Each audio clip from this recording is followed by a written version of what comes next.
France, at the dawn of the 20th century, found itself in a complex web of international relationships. The nation was still feeling the echoes of its defeat in the Franco-Prussian War of 1870–71, a conflict that had cost it the territories of Alsace and Lorraine. This loss deeply scarred the national psyche and fueled a desire for security and, for some, eventual retribution. To bolster its position against the powerful German Empire, France forged crucial alliances. The most significant of these was the Triple Entente, a pact that bound France together with Great Britain and the Russian Empire. This alliance was primarily a defensive one, designed to counterbalance the Triple Alliance of Germany, Austria-Hungary, and Italy. These agreements meant that if one member was attacked, the others were likely to be drawn into the conflict to support their ally, a precarious system in a tense Europe. The summer of 1914 was a tinderbox, and the spark that ignited the flames of war came on June 28th. On that fateful day, Archduke Franz Ferdinand of Austria-Hungary, the heir to the Austro-Hungarian throne, was assassinated in Sarajevo by Gavrilo Princip, a Bosnian Serb nationalist. This act of political violence sent shockwaves across the continent. Austria-Hungary, suspecting Serbian government involvement, issued a harsh ultimatum to Serbia. When Serbia failed to meet all of Austria-Hungary's demands, Austria-Hungary declared war on Serbia on July 28, 1914.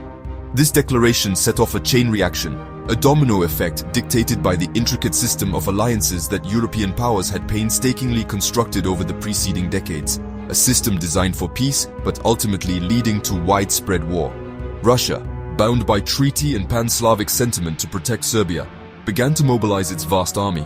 Germany, allied with Austria-Hungary, saw Russia's mobilization as a direct threat and demanded that Russia cease its military preparations. When Russia refused, Germany declared war on Russia on August 1st. France, as Russia's ally in the Triple Entente, was now in an incredibly difficult position. Germany, anticipating a two-front war against both France and Russia, had long prepared the Schlieffen Plan. This plan called for a rapid, overwhelming attack on France through neutral Belgium, aiming to defeat France quickly before turning east to deal with the slower mobilizing Russian forces. The German ultimatum to France was essentially a demand for neutrality that France could not accept. Faced with German aggression and its treaty obligations to Russia, France had little choice but to act. On August 3, 1914, Germany declared war on France. The following day, German troops invaded Belgium, violating its neutrality, which in turn prompted Great Britain, a guarantor of Belgian neutrality and France's Entente partner, to declare war on Germany. Thus, within a few short weeks, a regional crisis in the Balkans had escalated into a full-blown European conflict. Millions of Frenchmen answered the call to arms, many believing the war would be a short, glorious affair, over by Christmas. They marched off with patriotic fervor, unaware of the unprecedented scale of industrialized slaughter that awaited them in the trenches. The Western Front became the decisive theater of World War I, a brutal, unyielding line of trenches stretching some 475 miles from the North Sea coast of Belgium, snaking its way southwards through northern and eastern France, all the way to the Swiss border. For France, this was an intimate and devastating reality, as the vast majority of this front line was gouged into its own soil. This proximity meant that French civilians were directly impacted, towns and villages became battlefields, and the very landscape of the nation was physically scarred. The initial German advance in 1914, aimed at a swift victory, was dramatically halted at the First Battle of the Marne.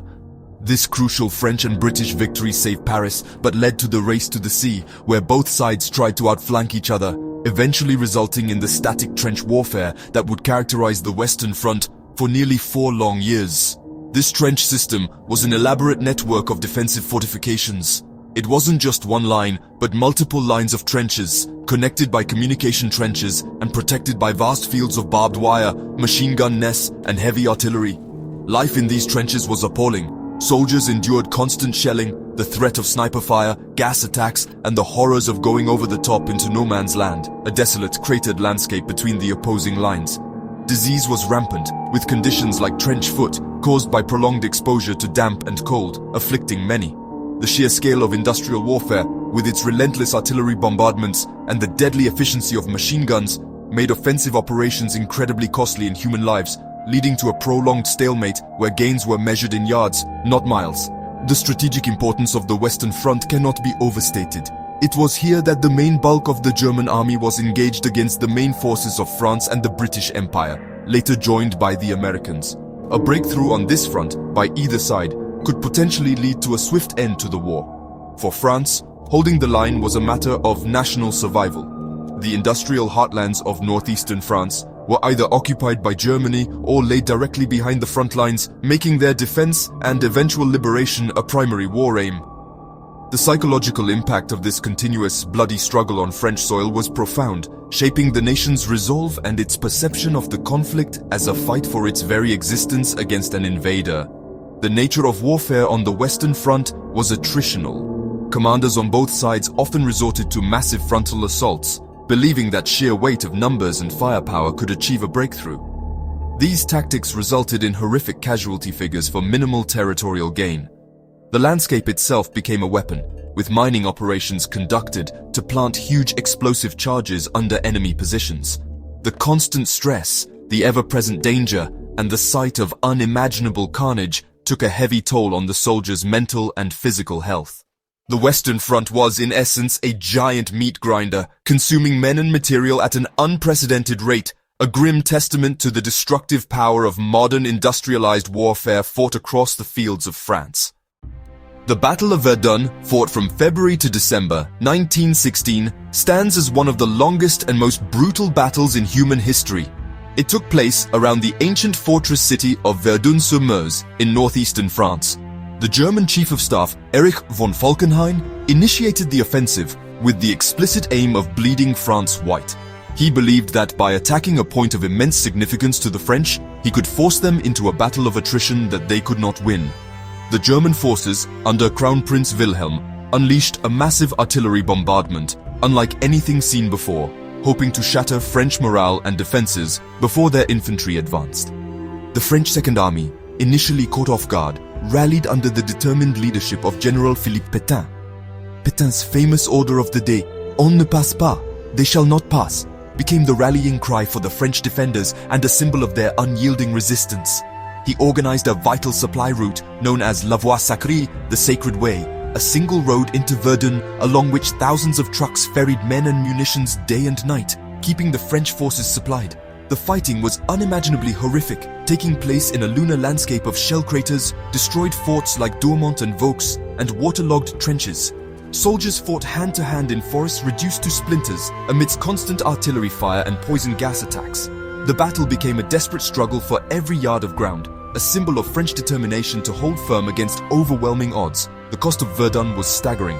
French casualties are thought to be around 377,000, while German casualties were approximately 337,000. The battle achieved Falkenhayn's aim of causing massive French losses, but it also bled the German army significantly and failed to break the French will. Verdun became an enduring symbol of French sacrifice and resilience, but also of the sheer horror and futility of industrial warfare. The landscape around Verdun remains scarred to this day, a haunting reminder of the intensity of the fighting. For France, Verdun was more than a battle. It was a national ordeal that tested the country to its limits, a testament to the bravery of its soldiers who refused to yield. Just a few months into the carnage at Verdun, the Allies launched another massive offensive, the Battle of the Somme. This battle, fought from July to November 1916, took place along the Somme River in northern France. It was primarily a British-led offensive with significant French participation, designed to relieve pressure on the French at Verdun and to achieve a decisive breakthrough against the German lines. The Anglo-French forces, commanded by General Douglas Haig and General Ferdinand Foch, faced well-entrenched German defenders. The first day of the Somme, July 1st, 1916, remains the bloodiest day in the history of the British Army, with nearly 60,000 casualties, including almost 20,000 killed. The French forces attacking south of the river actually had more success on the first day, employing different tactics and benefiting from heavier artillery concentration. The battle also saw the first ever use of tanks in warfare, introduced by the British in September, though their initial impact was limited by mechanical unreliability and small numbers. Despite months of brutal fighting and colossal losses on all sides, over 1 million men killed, wounded, or missing, the Somme failed to achieve a strategic breakthrough, becoming another grim symbol of attritional warfare. The First World War exacted a devastating human toll on France. Out of a population of around 40 million, approximately 8.4 million men were mobilized. Of these, an estimated 1.4 million were killed and a staggering 4.2 million were wounded, many grievously. This lost generation of young men left an unfillable void in French society. Families were shattered, with countless women becoming war widows and children growing up without fathers. The demographic impact was profound, leading to a noticeable decline in the birth rate for years to come.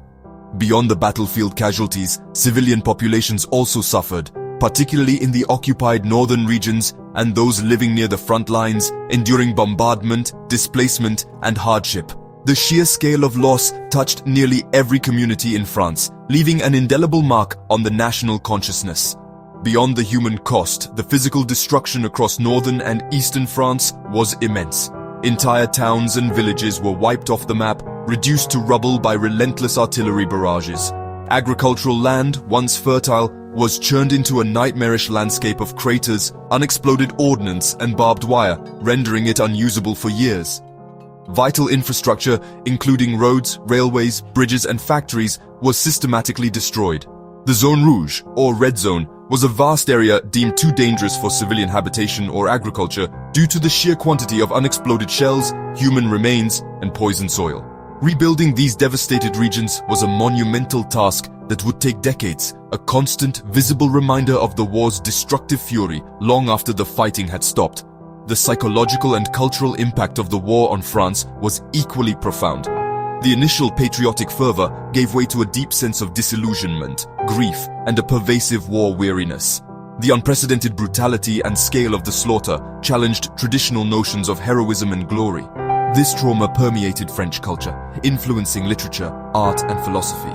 Writers like Henri Barbusse in Under Fire depicted the grim realities of trench warfare, while artists created works reflecting the anguish and horror. A strong pacifist movement emerged, born from the collective desire to ensure that such a catastrophe would never happen again. The war fundamentally altered France's outlook on itself and its place in the world, fostering a deep-seated aversion to future conflicts. Today, the memory of World War I is meticulously preserved in France. Numerous memorials, cemeteries, and museums dot the former battlefields, serving as solemn reminders of the sacrifices made.